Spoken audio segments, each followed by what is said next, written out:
Hey guys, one of the enduring myths about EVs is that they're no good for long journeys. So I'm just doing a quick 247 miles to my brother's before I go to a conference tomorrow down south. And the range meter on the car, the guesser meter, the rough guide to how much range you've got if you're doing similar miles to what you've done previously, is showing 257 when I've got the aircon on.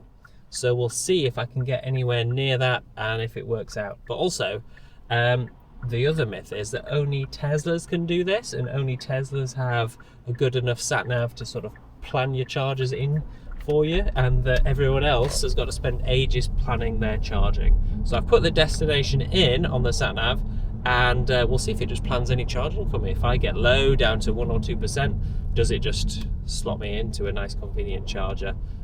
Just like a Tesla. So let's see, and we'll let you know how the journey goes. All right. Well, we've just set off and I spotted this great ID7, so I just thought I'd show you that. Really love that car. That might be my next EV, should it still be one of the best options. Although the Ioniq 6 is really cheap. Another saloon, efficient, long, large saloon, is really cheap on lease deals at the moment. And I might treat myself on my 40th birthday to a new EV. But the Kona will be 7 or 8 years old then, so we'll just see what happens.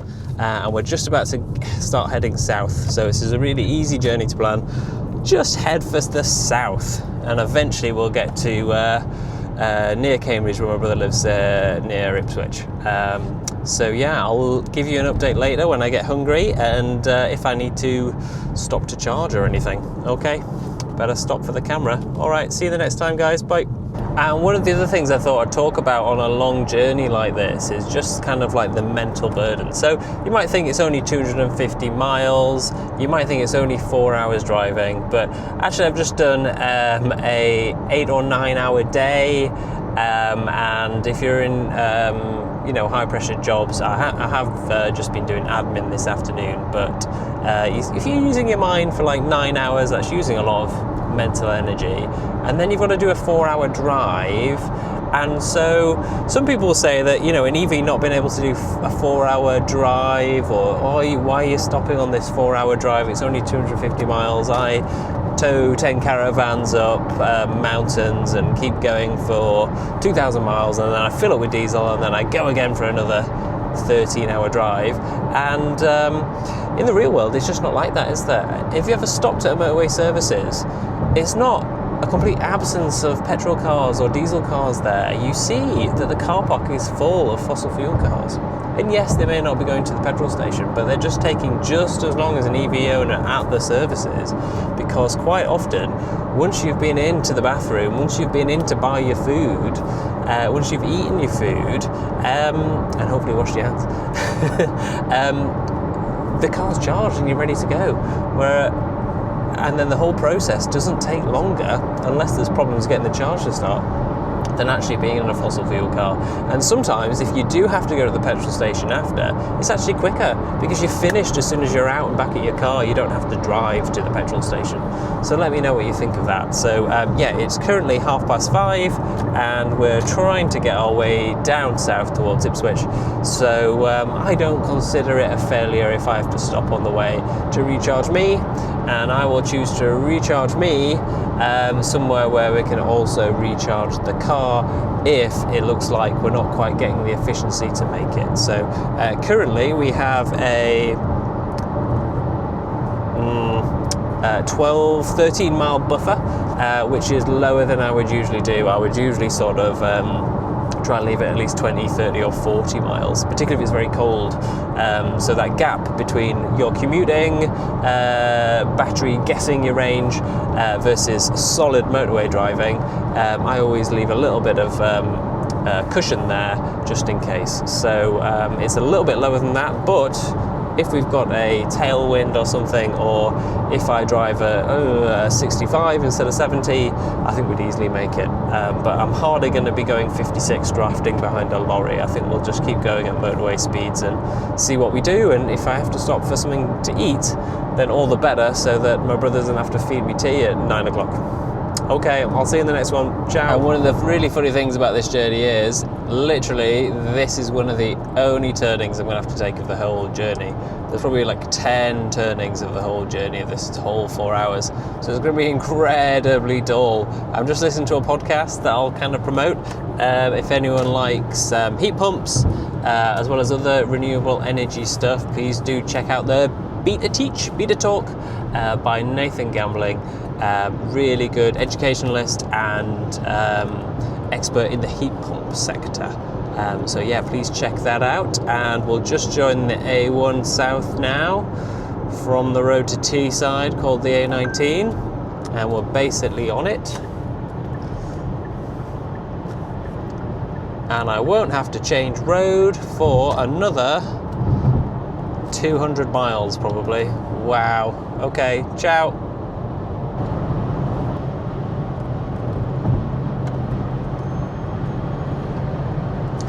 So just a little clip to show you the EV9 ahead of us. I think it's too far ahead to really see it though, but yeah, what a great new ginormous EV. But guess how many people were in it? Just the one. So yeah, typically these giant SUVs are only driven by the singular person, but never mind, eh? One of the other things I've talked about on the channel is about rapid charging, and how the speed that you get is very dependent on two main things. The first thing is the state of charge. So the lower you are, typically the better. Although if you go below 20%, it may not improve down to 0, because the voltage of the pack is getting lower and lower, and the power you can get into the battery depends on the voltage times how many amps you can put in, and the amount of amps might be limited by the cable, or the car might have a max amount of amps. So 0 to 20 not necessarily beneficial to be lower, but if it's 50 or 60%, it might be that you get a slower charge than you do at about 20%. The last thing is temperature. So the lithium ions and the solvent within the battery really do not like moving around at really cold temperatures. And so it doesn't accept charge very well at cooler temperatures. So in winter, unless your car can preheat, you may not get your advertised peak charging rate. And so one of the things you can do, if you're a nerd like me, is just have an OBD port to tell you quite how hot your battery is. So you will get peak charging on different cars at different temperatures, but typically it might need to be 25 to 35 degrees, and if you're heading up towards 45 or 50, you might start to get rapid gating, so the battery pack may be too hot to accept charge, and may in fact throttle how much charge it gets to reduce any damage to the pack. But the same if it's too cold. So certainly if it's about 0, or if it's below 25 a lot of the time, 0 to 25, your peak charge rate may be somewhat reduced. So what you can do is get your little OBD port plugged in, Bluetooth link it to your phone, and you can check in real time what temperature the battery is, trying to do that as safely as possible, and how quickly it heats up depends on what you're doing. So I'm driving steadily at 70 miles an hour, so obviously that's a reasonable amount of current. However, the car is only using a very small proportion of its peak output. So at the moment, if I go to my energy screen, it says that I'm using 16 or 15 kilowatts of power out of the motor, but it's a 150 kilowatt motor.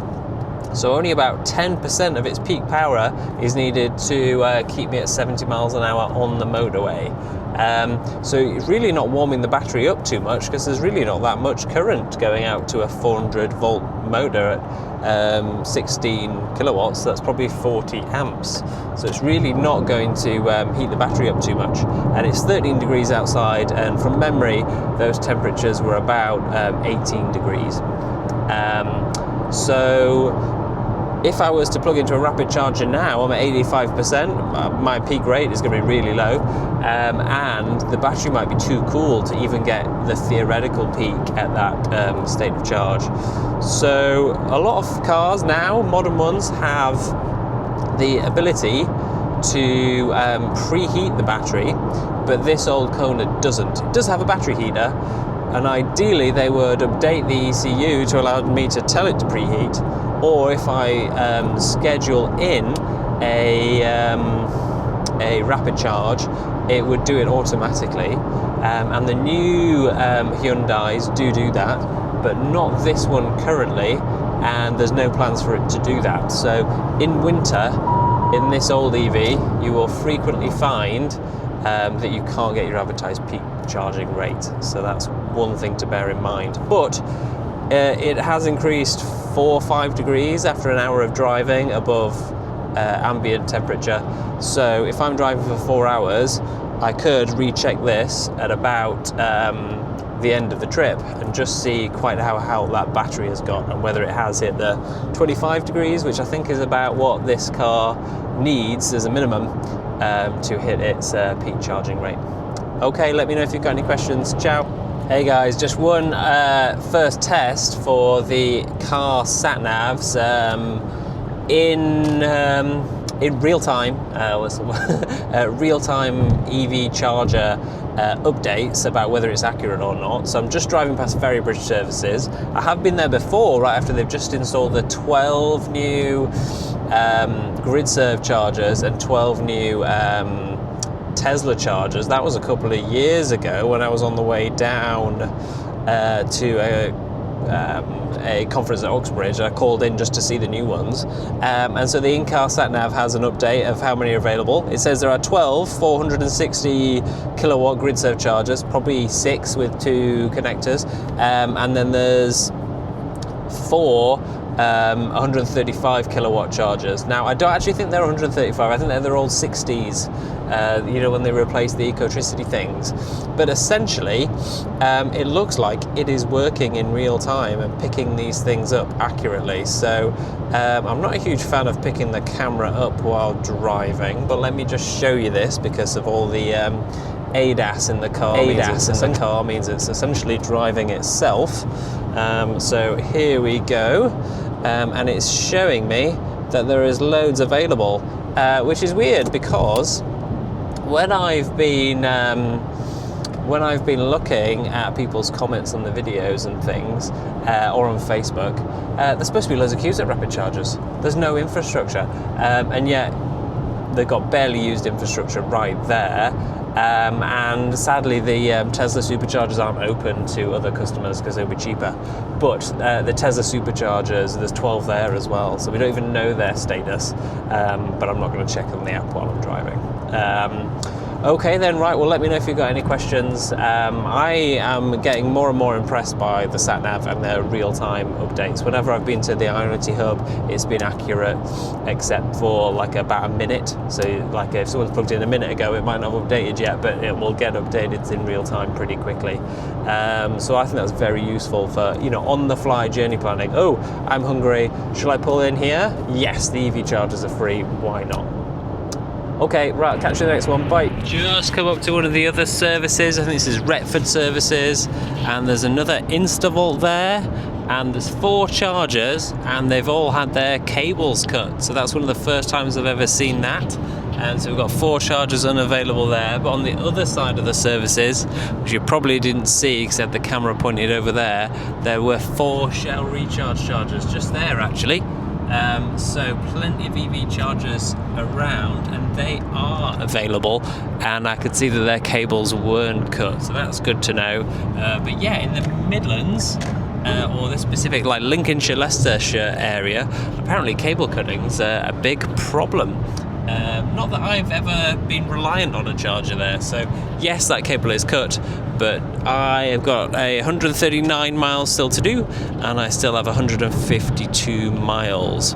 I think the car's still insisting that I do pull in, because it gets a bit panicked if I'm going below 20, which is fair enough to some degree, because you don't necessarily want to be doing motorway miles while you're under 10%, because you may... Just at Newark now, when we've gone past another services, this time a welcome break one, so different from Moto, so there's no grid serve there, because welcome break didn't want them anymore, they wanted their own chargers. They've put in the apple green chargers, and so there's, how many was there? Was there 12? There was 12 apple green chargers, which are at 180 kilowatts, and they're at a reasonable price-ish. They're at about 70p, and there's 12 of them, and 8 of them are free. So again, peak time for sort of traveling, eating dinner, and there's loads of chargers free, which is great.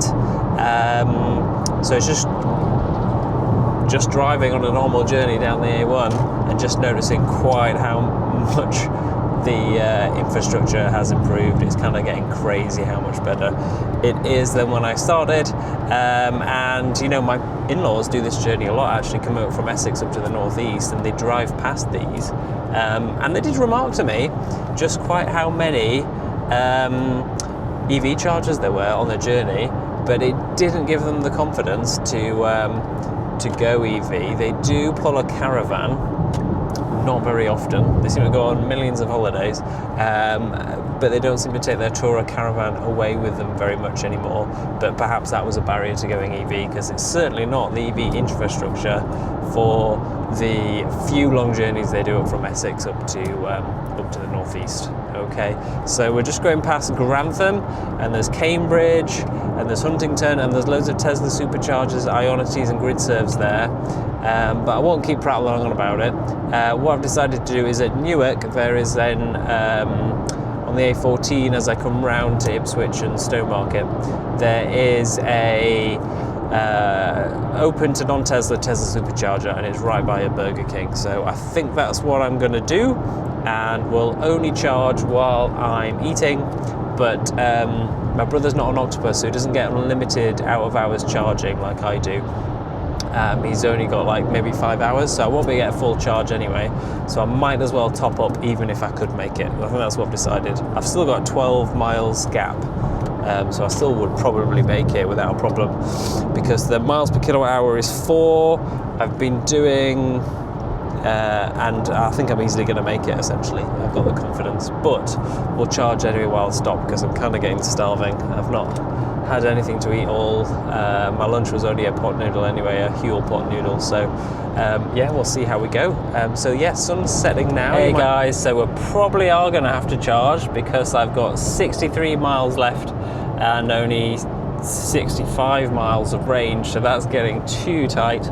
I could probably just back off and drive 60 and make it just fine. That's one tactic you can use if you're just a little bit worried about range.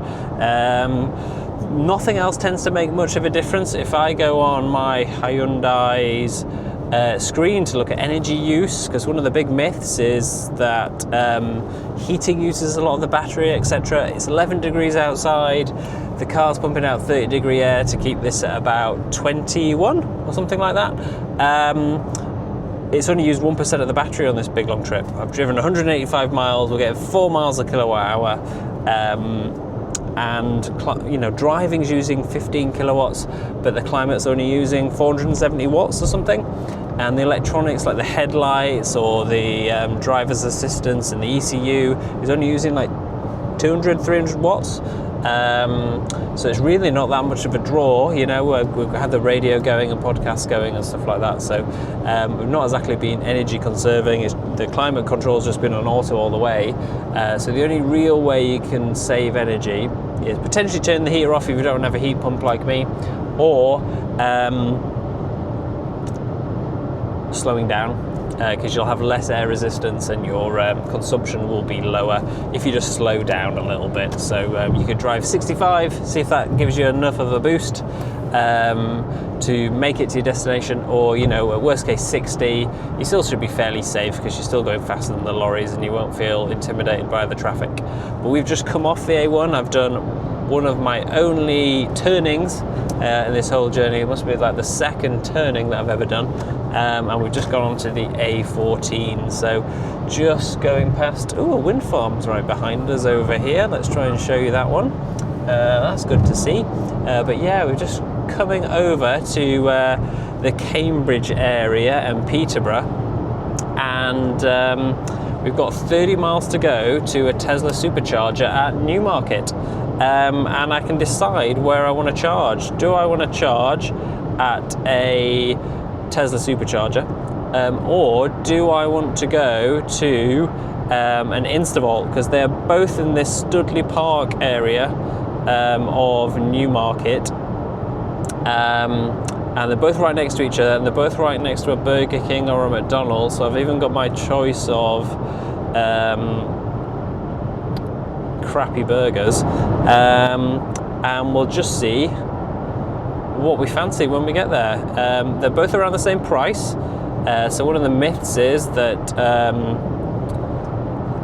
Tesla are the cheapest rapid charger, but actually Instavolt overnight go down to 54p, and currently Tesla at 8 o'clock there is like 56p, so it's a bit more expensive. But if I get there after 9, it goes down to 47p, so I'll just plug into whatever's cheapest really, and we'll just do that, or whatever's closest to the fast food that I fancy going to. So yeah, no big deal really. And again, right everyone, we are bailing. We are about 25 miles from my brother's in Newmarket, but we're bailing at, where are we? We're Newmarket is where we're calling it quits, because my human needs a full tummy and it needs to empty a bladder. And we have been driving for 3 hours and 38 minutes. And yeah, just tired and hungry, and rather than making my brother cook for me when I get in, I thought I would just enjoy a Burger King or a McDonald's. And it's just before 9, so the Tesla superchargers are just about to drop down to 47p, but I'm not waiting 6 minutes for that. I think I'm just going to go straight to the Instavolts at 54p rather than use Tesla at 56p. So yeah, both are pretty cheap for rapid charging, and it just shows you that now after 7 or 8 o'clock for Instavolt, you do get a discount if you're using their app rather than just contactless, and so it kind of makes these apps a little bit more worth bothering with, because you can just contactless everything, or just use Octopus Electroverse on most stuff, and you do get a bit of a discount. So yeah, this is where the Tesla superchargers are, and Burger King is, but we're going around the corner to Instavolt instead. And yeah, all 8 Tesla superchargers are free, and yeah, there's a Costa and there's a Burger King there, but we're just going to be round the corner at the Yellow Arches, where there is 2 Instavolts. So let's try and see if we can get this working and see if we get our max charging speed. So let's pull in and see what the crack is. And there's a Tesco's I can quickly call and get my brother a birthday card as well. But yeah, we'll only charge as long as we need to be here, and I can, after I call in and have a wee, I can see how much charge the car has got, because I bet we could have just, if we weren't stopping for food, we could just dash for a natured call and see how that goes. So yeah, we're pulled in now. Wonderful. So yeah, I'll just let you watch me start the charge, and I'll keep talking to you as we go, because I'm going to pull my phone out, which is just here, and ready to get charging. So which is which? Can I see a number? Can't see a number here, and I'll check the parking thing. 90 minutes maximum today. That's plenty for EV charging. So there's Newmarket 1 and 2, and they've both got CCS and CHAdeMO. So what do I want to do? Are you 1 or are you 2? Can't see a number yet. Well, it's left, so let's assume it's the left. CCS CHAdeMO charge. Okay.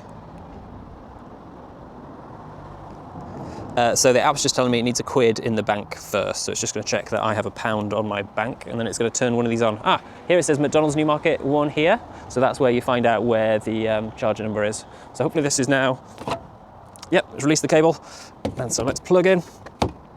And again, little tip is to lift it up, and I think we are good to go. So it says connection timeout in 180.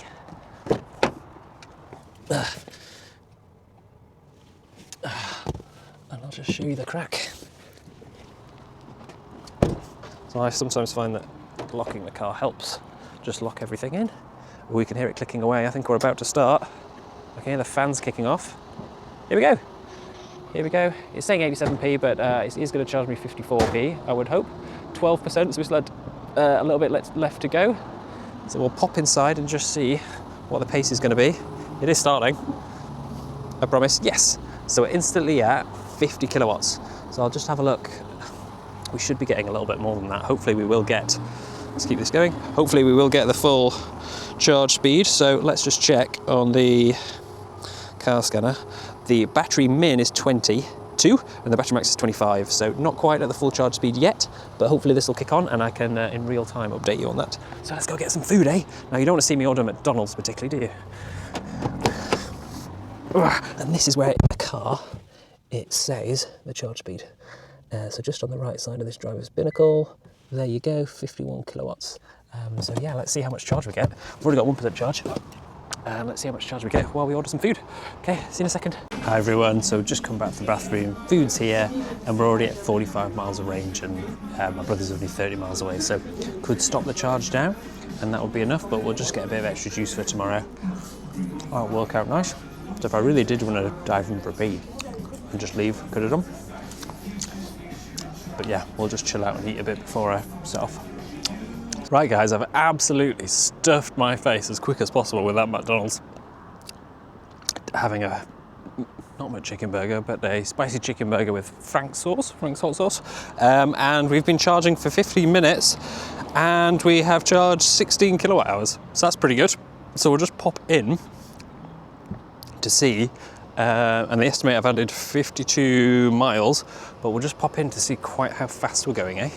So this is the app, so you can monitor this from inside while you're charging, which isn't bad.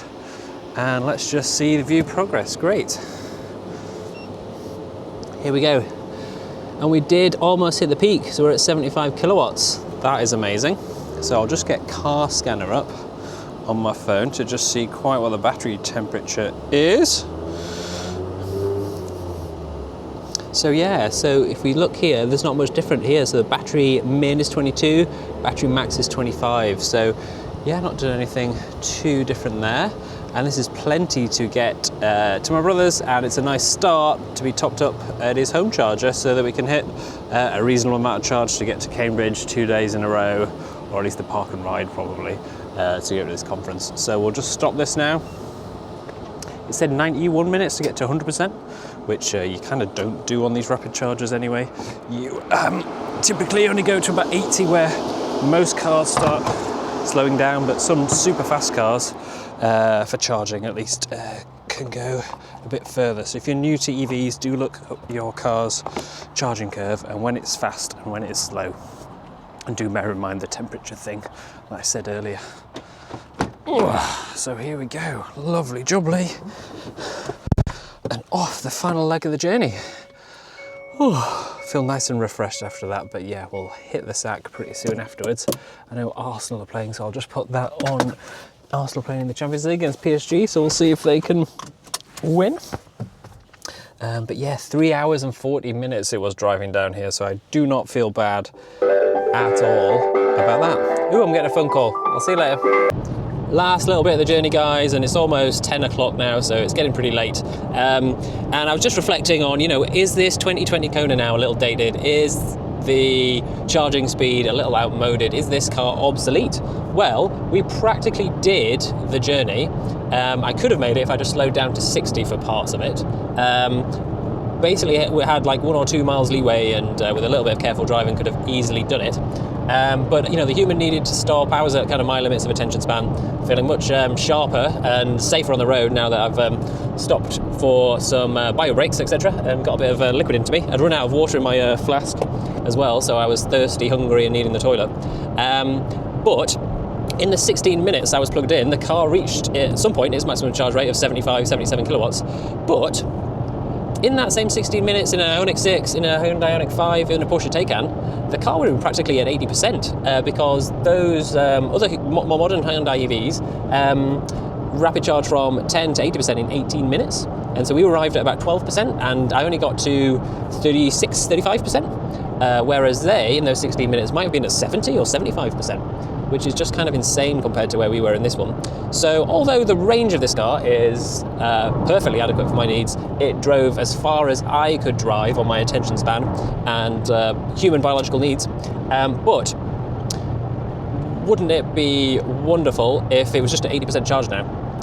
Now that charger couldn't actually do that. It was 160 kilowatt rather than the 230 that those EVs could have. But with the proper infrastructure or using the Tesla superchargers, they will have been at 80% and good to go for the next day completely and 100% stress-free. And they just add a lot of like flexibility for people who are doing more long journey and motorway miles on a more consistent basis. This is a bit unusual for me to do quite so many miles. Or you know, it's kind of a one-off that I would ever like drive to the lakes or drive down here to my brother's. So not a lot of call for it. Or essentially, this EV does all my needs as I need them, and there's no bother at all. But for others who have a much more demand for rapid charging, barely ever done it myself.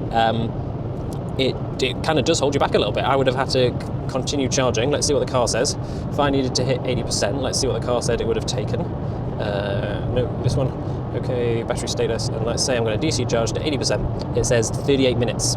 Plus the 16 hours already there. So like 45 minutes for a 10 to 80% rapid charge. So not the most impressive in the world. And, you know, with the kids and taking them to the loo and if McDonald's had been a bit bigger and the food took longer, like the last time I went to use the Carlisle Ionity hub when we were coming back from the airport, that did take a lot longer for the food to come, but because that was so empty, they just, you know, I ordered the chicken burger was ready before I'd even got back from the loo and washed my hands. So, and the staff weren't looking for me.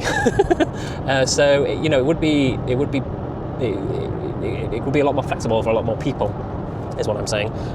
So let me know what you think. Do you think 40 minutes is a deal breaker? Certainly when we stopped on the way back from Disneyland, on the way to Bruges, we stopped for about 50 minutes, and it didn't seem, and we were charging for 50 minutes, it didn't seem like we were waiting for the car at all, actually. I had some cleaning of the car to do, the kids were still eating, the kids were still messing about, we had to go to the bathroom a couple of times and stuff like that. So even with a 50-minute charging, that was perfectly adequate. We were perfectly fine to stay longer, and the charger actually stopped. I just finished my charging. The charger actually stopped the charging at 90%, as it's just one of the things that Fastnet do, and I hadn't realised. I would have let it go to 100, and so it didn't feel outdated there, but I guess it's just, you know, different situations will yield different results. You know, if I really was rushing to try and get somewhere, and it's just me, that's where the discrepancy may come out, because you always see families at these motorway service stations and they're always stopping, even if they're in combustion cars, and they're always taking ages at the food stalls and the toilets and things like that, and they've got plenty of time to charge up.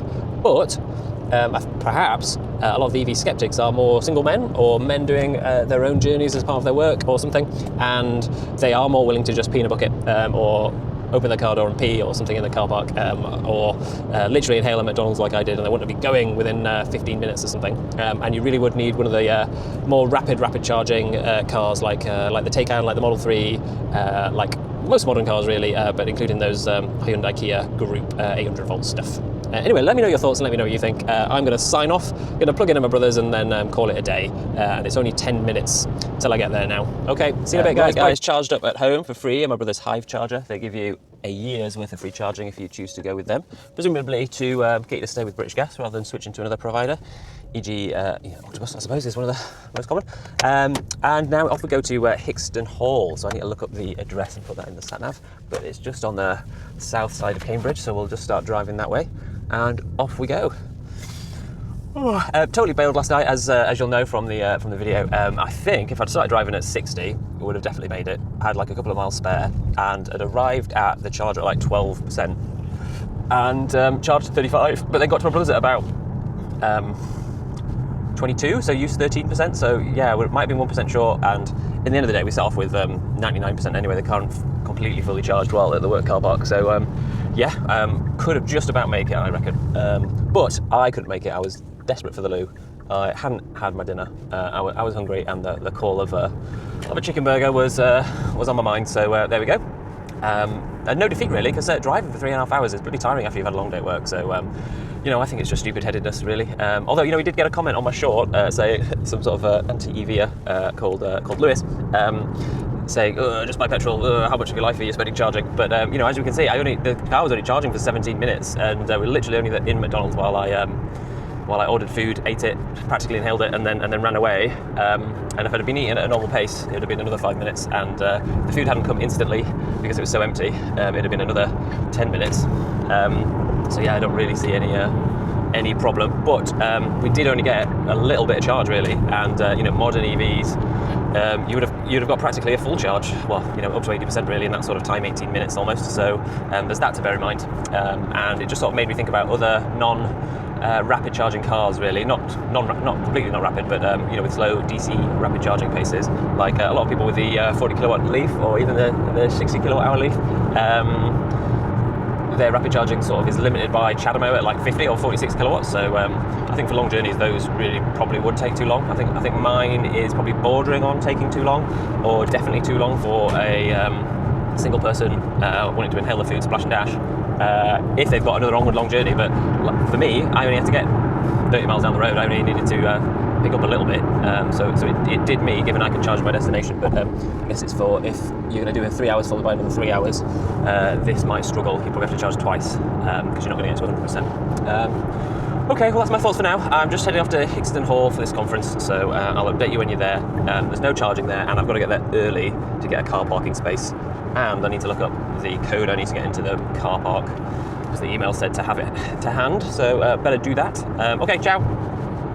Which is when something like the Ioniq 5s, Ioniq 6s, the EV6s, the Tesla Model 3s, all the modern cars with better rapid charging speeds, they all seem to be sort of rapid charged 80% within 20 minutes, 25, 30 minutes. So yeah, it's just about getting the right vehicle for your needs. The huge long range in this car is fantastic, and it stops you needing a rapid charger a lot of the time, because we can go on a Lake District camping holiday and come back with a roof box on and not need to charge, which is fantastic, because it's a lot cheaper just to use your home charging. But its rapid charging ability for long journey, followed by long journey, followed by long journey is a little limited.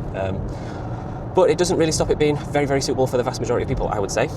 So if you were looking at one of these second-hand, my brother got the facelifted version, not the brand new version, but the one where you don't have the diamonds on the front, you've just got a flat bonnet, and he's perfectly happy with it. He's done 10,000 miles for free because he chose a Hive charger, say with British Gas, and they were doing an offer. If you bought a Hive charger, we'll give you a year's worth of free charging, which meant they give you like 2,000 kilowatt hours, not limited. Okay, right, well anyway, just show you a bit of the road. This is the A14, we'll be going north, or westbound, sorry, and there's a little bit of roadworks. This has just been resurfaced or something, but it's a nice relaxing little road really, can't complain. So just 40 miles to the conference, and then we'll head off once we've had the best bits of the conference, I suppose. It's been a nice trip. I really enjoyed the comedy last night. It was really funny. My brother did the comparing or emceeing, you know, kind of the introductions, and he did a bit his own skit at the beginning. I thought it went pretty well. I won't be able to do that. It looks like very nerve-wracking and things, but he did a cracking job. So yeah, what I have noticed on both the trips is that this line about the EV infrastructure just not being there, I just don't buy it at all. Like we've just driven past an 8-bayed MFG hub, where's this, at Rougham or whatever it's going to be, Batley's Green, East Barton on the satnav, and they were all available. They don't have the cables cut or anything like that, so there's just unbelievable amounts of infrastructure around, and yeah, you still see every now and again on Facebook groups, you know, that it's not there. I couldn't get an EV because the infrastructure's not there. Like, well, what? you probably just don't notice these things because you're not looking at your satnav, or your satnav doesn't have on where all the EV chargers is and stuff like that, like you would if you were in an EV. So yeah, it's just unbelievable, really. I think the quality of the network is absolutely amazing. Got an email yesterday from Instavolt, and Instavolt was saying down at their Winchester super hub, well, they've got like 40 chargers there, can't quite remember, but it's something like 38 or 42, and they've surrounded it with solar farm. I don't think they've got canopies with solar panels on. It's the fields, unused land around it that put solar on. They've got a big battery, so they could buy energy overnight and then deliver it to you during the day for a bit cheaper. They've reduced their price, no matter what time of the day there, it's always 50p a kilowatt hour. So that is like as cheap as the connected curb AC charging. I think that's really good. Instavolt were one of the first ones to raise their prices at the start of the energy crisis. Like, rapid charging in the UK was 30p a kilowatt hour for ages, and then they were the first ones to put it up to 45p, and everyone said, oh, you're a rip-off, you're a rip-off. But, you know, where they've got batteries and solar panels, they've panels to sort of make renewable energy happen for EV charging, they've brought the price down to 50p again, which is fantastic. And using them out of hours at 54p everywhere else, I think it's after 7. I think it's after 7 rather than after 8, and before 9 a.m. Is just great. It works out about 13p a mile. It's like barely any more expensive than petrol, and when you average that out with how far you've gone on your home charging, it's way cheaper than petrol. It's about half the price. So I'm really impressed with that. Let me know what you think. What do you think an acceptable price for rapid charging is? I've been looking at the Tesla app on this journey, just for, you know, everyone says, oh, just use Tesla and open to other EVs, and they're not always that cheap. Their sort of peak prices have gone up for non-members, and it's often 50, 60p rather than the 40, 45p that was previously happening, or that might happen for if you get a membership or you're a Tesla. So Tesla don't seem to be have like a huge gap to everyone else for pricing. And even out of hours, when I was there about 8:30, Tesla were going to drop to 47p at 9 at Newmarket, but we're still like 56p. So it was cheaper for me to use InstaVolt, and it worked perfectly well. So that was fine. So yeah, I'll let you know what I use and when I use it, and I'll see you in the next one then. All right, ciao. Hey everyone, just finished the conference now. Had a lovely Greek salad for lunch and talked to some great colleagues and some of the great speakers about different aspects of it. It's great for networking, for medicine, respiratory medicine, and meeting a few people. It was nice. But now I have got a 224 mile trip to the Durham Tesla superchargers, because they're going to be the cheapest. So if ideally I can get there, that would be great, because the in-between Tesla superchargers in Yorkshire, such as Ferrybridge and Blythe, aren't open to non-Teslas, so that is a challenge. So ideally I get there on a single charge, otherwise I could bail at Fastned at Newton Aycliffe, which we've covered on the channel before. I'll try and put a link in the description there. My car's got an auto charge with it, and given I'm only about a month after my Easter holiday to France, if I had a Fastned subscription while I was there, reducing my costs, I would have also been able to take advantage of that £10 subscription now, and be paying 50p rather than 75p, or whatever 30% less turns out to be. It might be something like 56p. So that would be pretty good too. So will I make it driving at 70? Definitely not. So I'll just set it to 65 and see if that's enough, and that'll be a nice that will be a nice sort of science experiment, n equals 1, or science anecdote of whether just driving a little bit slower helps. And there is a couple of roadworks or 50 zones on the way, and that may reduce average consumption a bit. So that is, pardon me, one of the things we're going to do. And yeah, so if you are going to try and push yourself to definitely make one of these things, just make sure you've got bail points. So I've got a few bail points on the way. If I'm tired, because it's going to be 4 hours getting there, I can stop at Wetherby, I can stop at any of the services on the way, and there's GridServe ones all the way along. And certainly when I was coming up, spotting loads on the satnav all the time. And I've just done this through the satnav. I haven't really looked at any other apps, because I just kind of know that the journey home's 260 miles or something. So I just kind of know that I'll be ending up somewhere near home, needing a charge. So I just sort of thought, oh, which are the ones near home? Because I don't want to stop after half an hour and charge. You want to kind of go as far as you can. So that's what we're going to do. One of my friends in his Tesla Model Y, he's only at 48%, so he's going to have to stop at like Grantham or Blythe or something. So I'm quite lucky that I've had access to charging at my brother's, really, and not had to stop earlier than I would have liked before setting off. So there's that. I'll see you in the next one then. I'll just show you some of the beautiful Cambridge flat countryside and spin you around forwards. And there we go, we're about to pull on to the M11 north. Okay, see you in the next one, guys. Bye. We're now in Yorkshire. You might just be able to see these beautiful wind turbines ahead of us. I've now been driving 2 hours and 50 minutes. We've done 150 miles. There were some roadworks back there where they're doing some sort of bridge or flyover, I don't know. But we now have a 13-mile gap to, in terms of we've got 13 extra miles in order to get to the Tesla superchargers. So if the car had 200 miles, 100%, then each percent that we'll have left is 2 miles. So 13 divided by 2, so we've got about 6 or 7%. So I think that is above when the turtling or the power threshold sort of reduces. And if I stay at 67 now, I think we're going to make it, which is going to be a bit of an achievement. Now the car satnav has been scheduling me in stops along the way. The first one was the Doncaster Ionity, where there's 6 350 kilowatt chargers, which would have been okay. That would have been about 68p with the Octopus discount that you get. I cancelled that off because I was still at 45%. And you know, it was 2 hours driving, so it was a reasonable amount of distance. But we still had loads of range life, so didn't see the point in stopping. Wasn't too tired or too much into the bathroom or anything. So carried on, and there was a time when I checked, and there wasn't any available, and the car was still going to take me there in queue. But a couple of miles before, I double checked, and there was 2 available. And then checking the app, there was 3 or 4 available for. And then the car eventually caught up a couple of minutes later. So the availability on the car sat nav is accurate, but it might be a couple of minutes behind the intrinsic app. So it can be useful if, say, Ionity develop an Android Auto app that sort of projects it onto your sat nav separately, or if you've got a passenger, for them to just be checking their app. It might be slightly more accurate than what's on the satnav, so that's a tip to bear in mind. And then there was an MFG just north of Doncaster, just like 10 minutes on the road, that it was suggesting. That was like an 8, I think that was an 8. Yeah, that was an 8-bayed charging hub, and that was going to be something like 74p. So this is all a little bit more than I would have to pay at Tesla. So I'm going to try and push on for Tesla. And yeah, we've got a 13-mile gap, which seems just about enough, really. So I'm fairly happy with that, and we'll see how that goes. So it just means, I'd rather get there, pay a lot less to charge while I have a little break. Why not? And the only inconvenience that's suffering me is not being at 70 miles an hour, which I'm not too bothered about. And I don't think it's going to add any time to my journey. If it saves a bit of money, that suits me. But yeah, the infrastructure just seems absolutely amazing. Whenever I've driven past the services, I've checked the availability. I've tried to crane my neck over if it was safe to try and have a look at the chargers, or if they were in view.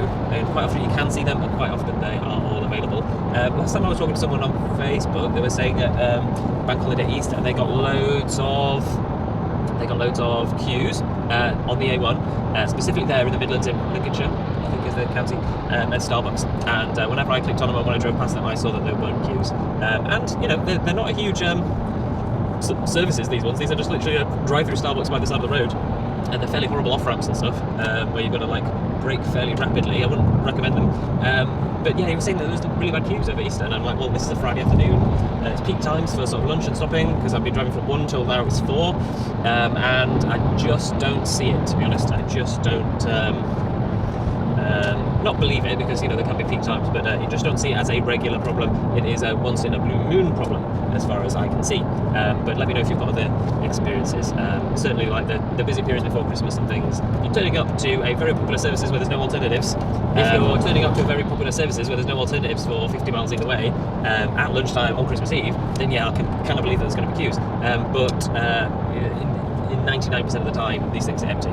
And everyone I've looked at so far through the satnav has had huge availability. So it's not something that I am particularly concerned about. But let me know if you've had any bad experience or you've got any thoughts. For instance, Wetherby is one of the busiest and largest EV charging stations on the A1, and just look at how many stations it has available as well. So absolutely plenty, nice and easy, no problems there. Where are these queues supposed to be, eh? Not sure. And just to show you that the GridServe app completely agrees with the satnav, it does disagree a little bit with what the charger rating is. The in-car satnav has them at a much higher power rating. These are 360s and 350s, whereas some of them were quoted as high as 515s, but maybe that's the whole cabinet rather than the 2 arms or the 2 charger legs, so that's an interesting discrepancy. This is the next suggested stop, which is Scotch Corner. Now they've got like 12 new chargers that are not 460, they're only 350 kilowatts, but 7 out of 12 of them are free. At dinner time it is now 5 o'clock. Is it? Yes, it is now 5 o'clock. So yeah, good suggestions from the charger, from the satnav to pick for charging, and we are low enough for it to be suggesting to charge, so that's good. But the only problem is, I've sort of noticed, it doesn't actually tell you. You've got to find out for yourself by clicking on the satnav. It doesn't actually tell you how many are available first off, which might be a little improvement, really. So that's something for the engineers at Hyundai to think about, automatically telling you, yeah, this is the way of the charger, but also these are what the chargers are, and this is what's available. And the advantages that things like Octopus or ZapMap have, if you've got a passenger with you who can check the apps, is that they tell you what the price is as well, so you can sort of be price conscious and think about what you're doing rather than just going, oh, I'm desperate, what's there? Because if you don't know, then you could get stung by prices at various places, can't you? So now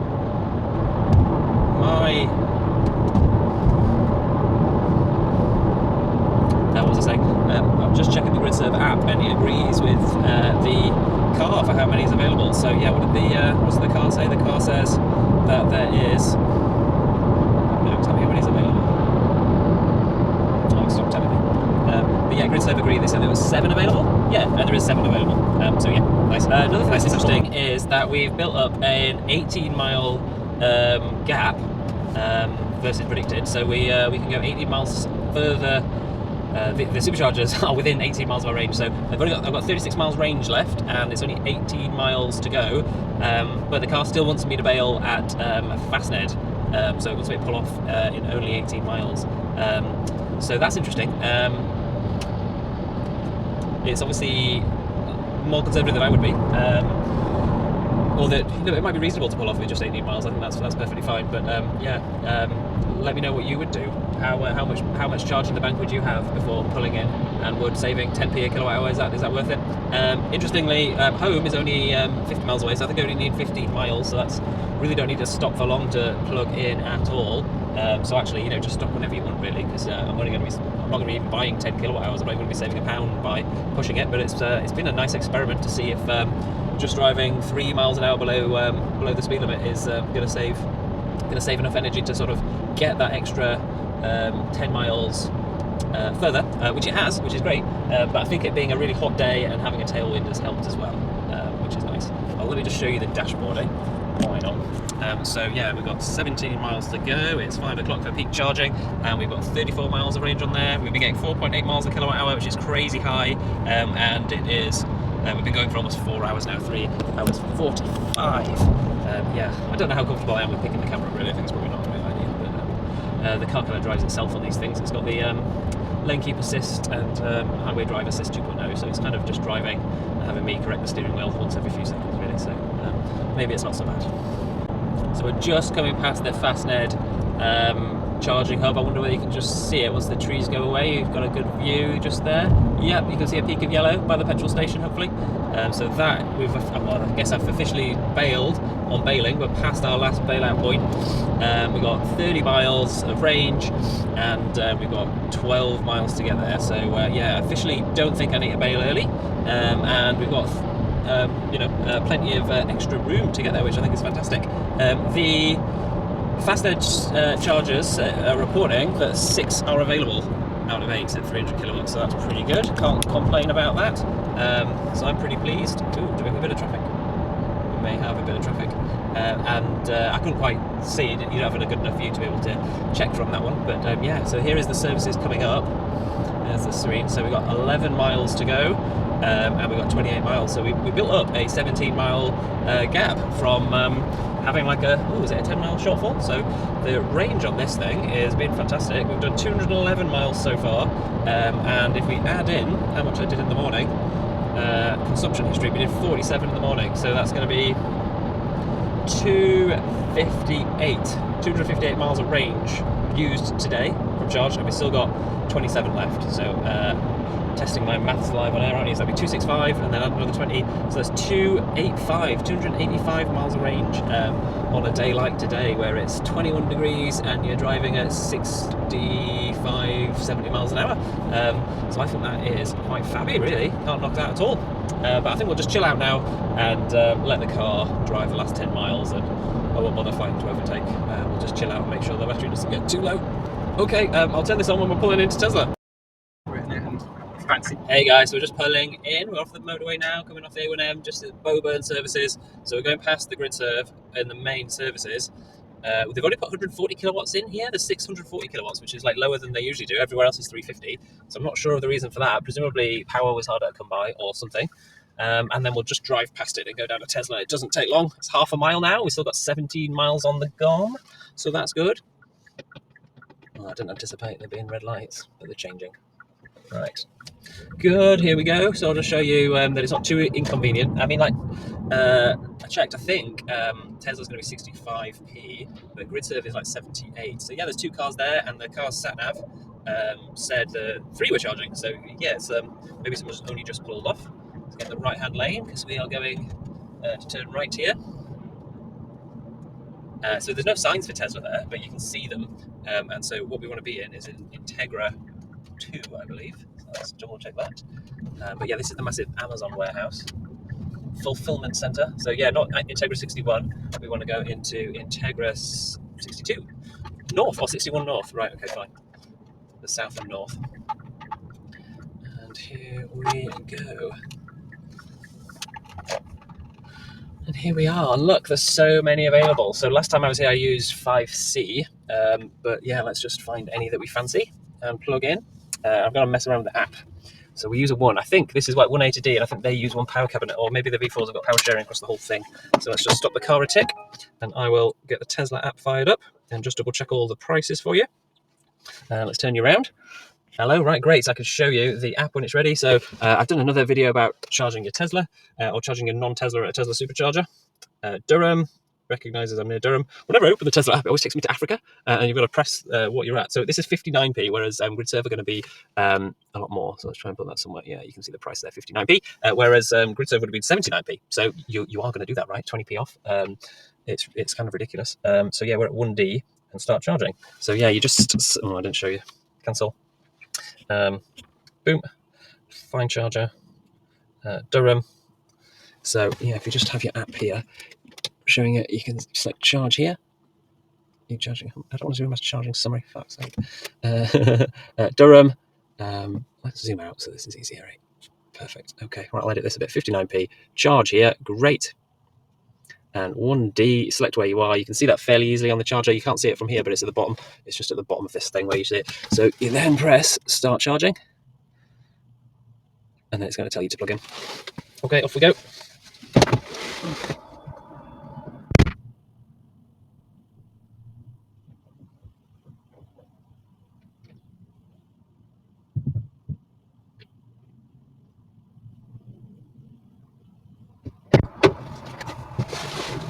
Oh, and it really is as easy as that. So we're not quite charging yet, so let's just go out there and see what we can do to help it on its way. But we are now. Great. So let's have a look at that. What we're ramping up. It starts really slow, but I think it is going to ramp up properly. Yeah, already up to 30. So are we going to hit 77 straight away? 60, 68, 68. That's probably where it's going to stay, and it's where it's staying for now. Let's just make sure, yeah. So yeah, that's that. Pretty good, eh? So I'm just going to try and go to Costa and go for a whiz, I suppose. Let's get my car keys out the boot, and let's go do that. Now, so facilities-wise, I have shown you another clip, but you do get some picnic benches. You do have a walkway where you can walk around this way, but then there's not really a crossing there, so that's not great. And naturally, everyone's just going to walk this way, the whole Desire Lines thing, etc. But yeah, shall I get a cold coffee from Costa? I think that's what I'll do. And so yeah, this might feel a bit uncomfortable, especially with kids or whatever, but perhaps they're going to make a walkway that way. Would make a lot of sense. Still kind of a bit of a building site, this one. Not really been finished walkway wise, and no one thinks about these places in terms of like, how is a pedestrian going to go to X, Y, or Z? And look at this abomination. There's a drive-through fucking Greggs, so you can get it. It's just weird. Why do you want to do a drive-through Greggs? So bizarre. Right, anyway, I'll just sneak in and do a whiz. So yeah, guys, we're just pulling out now. As I said, we only were plugged in for 5 minutes. We only got 5-point-something kilowatt hours because this car charges a bit mediocrely. But we now have 38 miles of range, and going home is only 27. So even with this slow charging car, you just have a quick minute splash and dash. We paid, I did show you, didn't I? I've forgotten already. Is it 56p a kilowatt hour? Was it 59p? It was 59p because grid server was 79. That's right. And we're just going to go home and then charge at 7p at home, which is obviously much preferable. So, you know, it doesn't matter that I don't have an Ioniq 5, Ioniq 6, or a Porsche Taycan or a Tesla Model 3 that could get up to 80% in 15 minutes because I didn't need 15 minutes. I didn't need 18 minutes that they take to get to 80%. All I needed was 5 kilowatt hours of energy to get home. So I wouldn't have wanted to stay and pay 59p for longer than I needed to, would I? I was just happy with going. And yeah, these are the grid serve ones. Hopefully you can see some of that. There's only a couple of cars on it, an i3 and an MG5, I believe. And yeah, we'll just follow this Tesla Model 3 onto the motorway. Hi everyone, so we're back at home now. Oh, God, I'm tired. I've been driving 4 hours, 45 minutes, and we only had a 5-minute charging break. 249.7 miles at 4.8 miles a kilowatt hour. So that is some incredible figures that the car has pumped out today. And it's been a long, all tiring journey. I'll just show you those for proof. And we've still got 17 miles of range. The actual charging at Tesla, I think I saw it, I'll get the app up now, but I think I saw it cost us like £4. And actually the remaining charge at home on the cheap rate is only going to cost me £4, which is why, yeah, I've got it here, perfect. £3.95. So yeah, 6.7 kilowatt hours, 5 minutes, £3.95. So yeah, oh, what a tiring day. Right, well, I'm going to go see the kids. Right then, I'll guys, see a you little next. summary on how well we did on the Whitley Bay to, what's it called again? Getting Ipswich? Newmarket trip. So first, this was my commute to work, 4.5 miles per kilowatt hour, pretty good. May have had a favourable wind or something. And then 250 miles down to my brother's, 3.9, pretty good for 70 miles an hour. And then commuting to and from Stowmarket to this Hinxton Hall, getting pretty good efficiencies, just not the shortest thing, 47 miles. But the final trip home was this one. Trying to go 70 miles an hour all the way, but there's some roadworks and stuff. We're getting 4.8 miles a kilowatt hour on a motorway journey is absolutely amazing. And we did manage to make it all the way to the Durham Tesla superchargers, which I think is absolutely incredible, because it must be, the whole journey was almost 300 miles. Google Maps says it was 306 miles. But it was at least 288 miles to the Durham Tesla superchargers. It was absolutely incredible. I'm really impressed that the car managed to make it. And it was kind of like easy charging. I was only there as long as I could have a PE in Costa, and then off I go, even on this modestly charging car, only a peak of 77 kilowatts. So actually, because you only need a tiny amount of energy to get home, I think I just got like 5 kilowatt hours or something, barely paid any money. It was just really good. And I must remember to blur out where I work, because I don't necessarily want you all knowing that. But anyway, I'll see you in the next one. Bye, guys.